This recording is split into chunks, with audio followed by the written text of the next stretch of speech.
Hello everyone, welcome back to my channel. My name is Zach and we are back again. This time around, my microphone, I got the new stand. You can see that there's the packaging in the background over there. Yeah, so I appreciate the comments worrying about my neck and my posture and stuff. Trust me, I was limiting how much time I was recording because of that. But yeah, we're here right now. We're going to be looking at some Disney stuff. I can't wait. I'm also just incredibly, 2 days without the stand. It was difficult. I tell you. That being said, the price right now is 6227 on a low, 6169 on a high, 6741. I haven't been posting much lately compared to what I would normally be posting, considering the Disney Plus announcement, because I've been going hard on some gaming stuff. I just want to put out there right now because I'm so excited about it still. We hit trending. We actually hit trending in gaming. We hit trending with my Valorant video. Well, and my other videos did really well too. Over 1.1 million views in 10 hours, less than 10 hours on one of my videos in Valorant, which is insane really. Anyway, having said that, it was worth it. Now we're back though with some VeVe stuff, and I want to have a look at what David was talking about, what Dan was talking about over I think it was yesterday that the Spaces was on.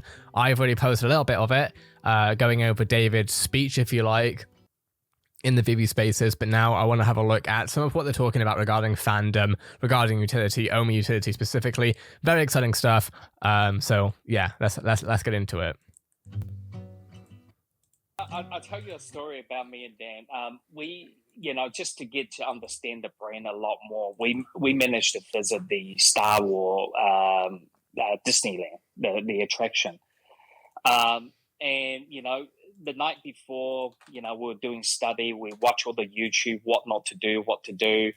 And, we decided to go in the park and clever enough, we thought maybe we do the anti-clockwise, go the opposite direction, what everyone does. So if you're not quite sure what David's talking about, which of course this is David, you CEO and founder of VeVe and ECOMI, they're talking about, I believe at least, taking a trip to Disneyland, which is smart, right? Because, at the end of the day, what we're looking at here is fandom and the experience and stuff, but I'm going to let David And continue. Obviously we arrived at the new Star Wars camp. And, what not to do, number one is don't buy a Star Wars lightsaber or be part of the workshop. That's what we say, because we talked about it. Once you go in the workshop, you're going to be carrying that lightsaber the whole day. We're going to have problem carrying on the plane. So what they're talking about is being pragmatic and smart about their day, right? And it's like me, right? I won't. I'll generally try to avoid carrying stuff. If I go somewhere out, very rarely, but before, if I'd go to a theme park or something, I'd take a backpack with me, right? That's so you can have your water bottle, etc. Because I hate carrying a water bottle even. So what they're talking about there is essentially not getting into the full activity to, to stop yourself from having to do annoying things. And what do you know? We arrived at it, and these guys dress up in role play, and they come up and they go, "Hey, we have 2 spots there for this lightsaber making class." Again, so what they're talking about, again, in case you didn't quite pick up on it, he's talking about people dressed up in called role play, right? Some people would also call it cosplay, which is short for costume play. Essentially, if they're at the Star Wars part of the theme park and someone's doing cosplay, then they might be dressed up as a Jedi, they might be dressed up as a stormtrooper, etc. And surely we put our name on it. But the whole day, within 10 minutes, within 10 minutes, we had already broken our rule. But it's pretty cool. I look at the lightsaber every day and play with it at least once a month. So I'm still happy with the purchase. Still satisfied. And that's what fandom does. You set all these rules. You say, no, I'm not going to buy. This is crazy. There's all hype. And we bought into our own hype. We get in, and because we're a fan and we love that experience, that storytelling and making your own lightsaber. And I do believe we've been told that, there's a new lightsaber coming out.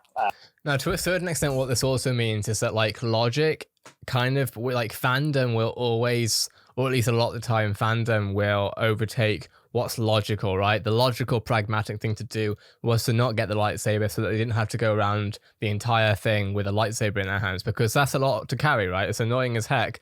it's again the same thing as I don't like carrying a water bottle around with me. I'd rather have it in a backpack or something like that, right?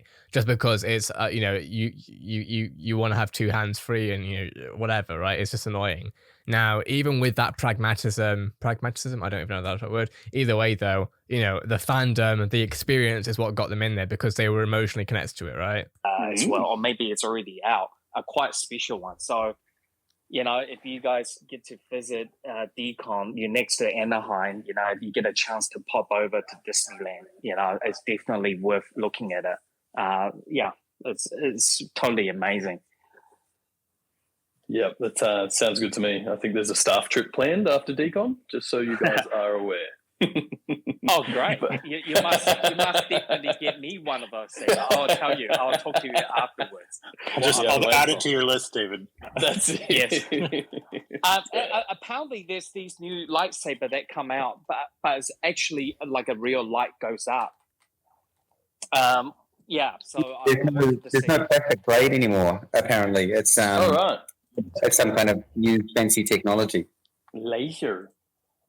Yeah. Won't cut through anything, but oh well, that's pretty exciting. So, is that confirmation, guys? Are we seeing lightsabers on VeVe at some point? Is that? you know we can't confirm anything. I know we can't confirm anything. We'll put that on the back burner. Just leave it. We can hope. We can always hope. That's it. All right. Well, look, we might just reset the room and then maybe dive into some of these topics as well. We'll start. And so it's like, you know, this obviously went on for a long time. So there's actually a cut right here where we go to something a bit more important, well, not important, but like, you know, discussion wise. So let's just jump over there now. We can't go into too much more detail beyond the press release, but as most people. Oh gosh, that's louder. Hold up. That's Dan, like all love to him, but like the equalizing on these spaces, Dan's so loud and everyone's either like a lot quieter. It's like, ugh. People know who have read the article or seen the press release. The first drops that we'll be doing is in celebration of Disney Plus Day. I believe it's their first anniversary on November 12th. Mm-hmm. And so the exciting thing is that during that week, we will be doing a series of drops of golden statues that are sort of icons from some of the shows that you have probably watched on Disney Plus.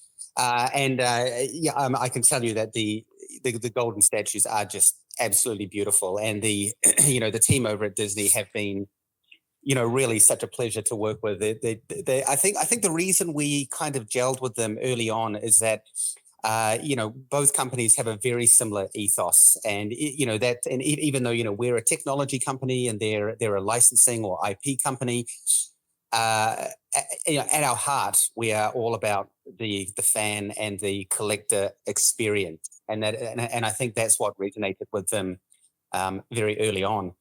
And then the other exciting thing, which Dave already touched on, is that for each person who manages to secure one of the collectibles from the Disney Plus Day drops, will get a subscription to Disney Plus.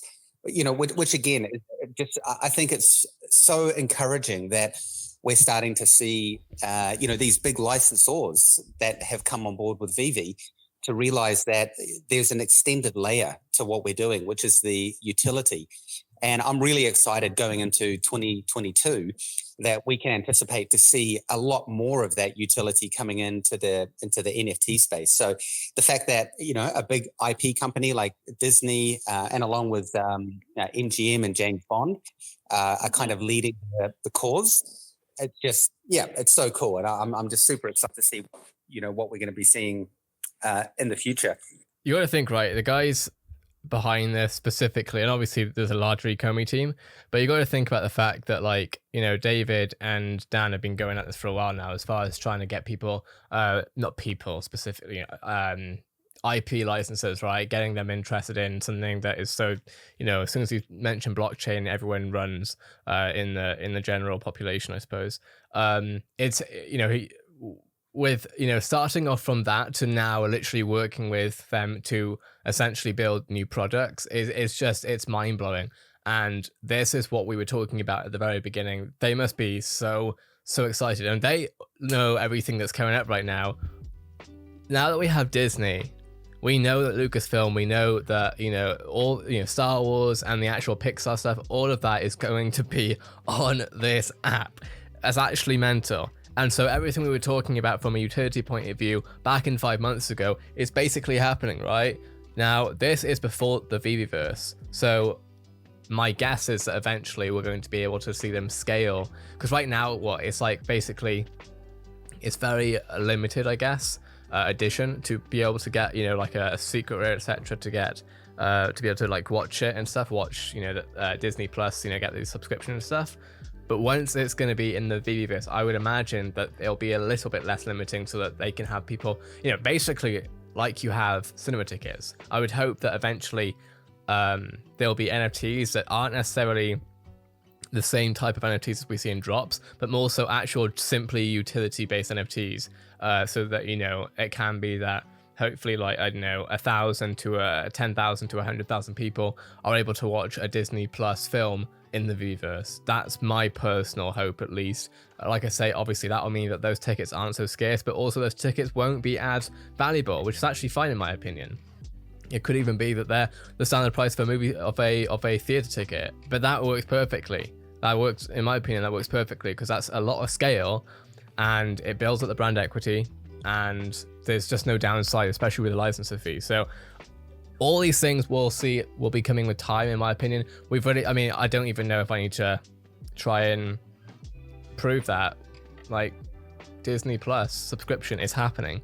What we're talking about is happening. What I want in VeVeVerse is going to happen later on, because we haven't even really seen the VeVeVerse. Like, we're meant to be seeing iterations of that next year, and I will be covering, and other ECOMI YouTubers like Gavel will be covering everything going on there. So stay tuned. But with that being said, we're going to be talking about more stuff on the channel very soon. If this video was interesting or helpful to you in any way, shape, or form, a like is always much appreciated. And if you would like to be getting happening in this topic every single day, most times today, this is my channel. I get everything on every single day. So if you want to be getting happening, hit that subscribe and notifications on. Have a great day, everyone. I'll see you in the next VeVe video.